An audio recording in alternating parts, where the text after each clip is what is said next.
story.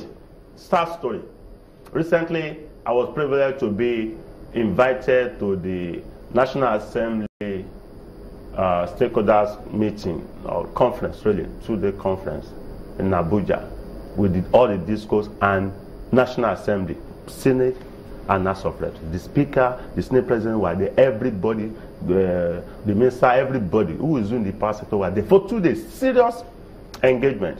Then we started talking. And I said, oh, this law is a problem.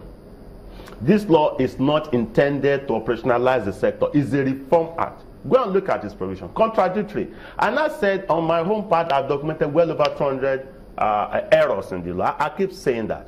The act itself has a lot of errors. Then the regulatory instrument seems sometimes overlapping and repetitive. I said, let's reduce these bundles of regulations to 1 or 2 volumes of regulation to make it precise. Then let's review the law. Initially they wanted to do it. They said, oh, they wouldn't do that because they just finished with privatization. They don't want to be changing the goalpost when the goals are about to be discussed. Fine. But now we need to do it. Surprisingly, sector operators, when they are coming out with their position, says there's no need to amend the laws.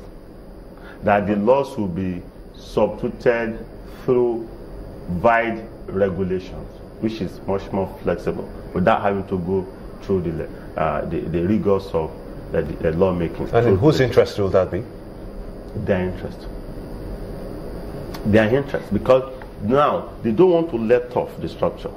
That's why we never get there.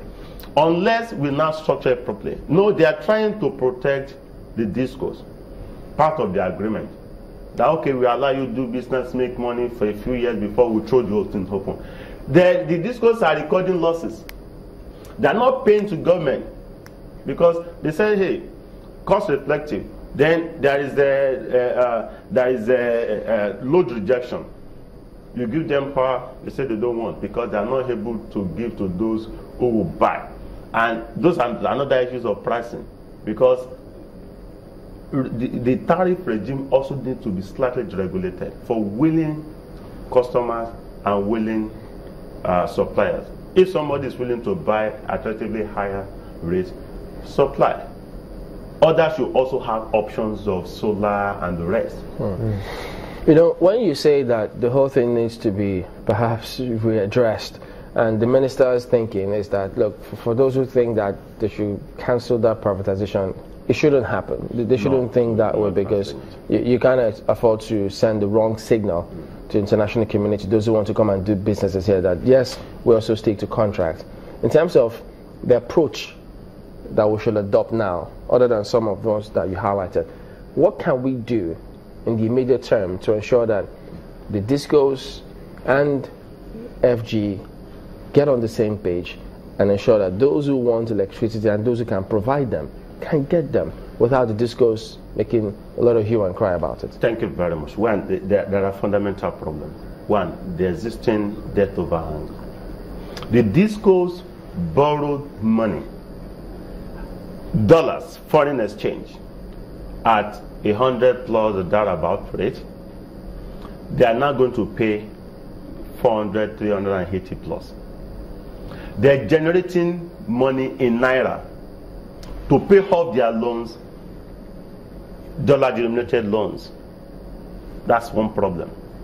Two, increasing consumer apathy. They are not getting more customers because people are yearning for renewable energy. Metering. Estimated billing is gradually declining. Loss of money. Two, the people are looking for options, alternative, renewables, and companies are going captive, like self-generation. They generate like 1 or 2 megas for themselves and they are fine. They don't want to go through the grid. They're losing money.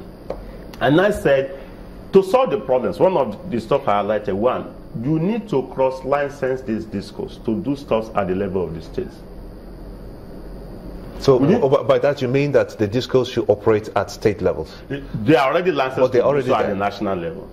They should also be licensed at the level of the states. For instance, nothing stops Ibadan, DISCO, from approaching Ogun State government and say, hey, Ogun State government, assuming we have Ogun State Electricity Regulatory Commission, say, hey, Governor Mosu, I want to do 10 megawatts for Ogun State. I'll start with 5 megawatts in this area, the license. If they're not making money through the grid structure, they make money through the decentralized grid structure. That's why I said we should restructure the grid. We should have decentralized grid, concession grid, joint grid, and so on and so forth. For instance, if the government had been, when the government says that if all they have been able to do is to encourage states to deploy their powers under the law to generate megawatts through renewables or anything. If each state, a state is able to generate 500, let me say, even 5 megawatts per state, 36 states, in 2 years, do the mathematics, to back up what the federal government is generating. That's why I say having a centralized grid structure in the 21st century is unheard of. Okay. Can never take us anywhere. Well, unfortunately, it's where we have to anchor. And by the way, we did get across to the NERC, but the DG is unable to make it. We do hope that in the days ahead that they will find time to also speak about some of these matters, because I see a lot of people asking questions of the NERC. Dr. Yemi Oke is an associate professor of energy and electricity law in the University of Lagos. Thank you for coming on this morning. It's a pleasure. We'll be back in a moment. Don't go away.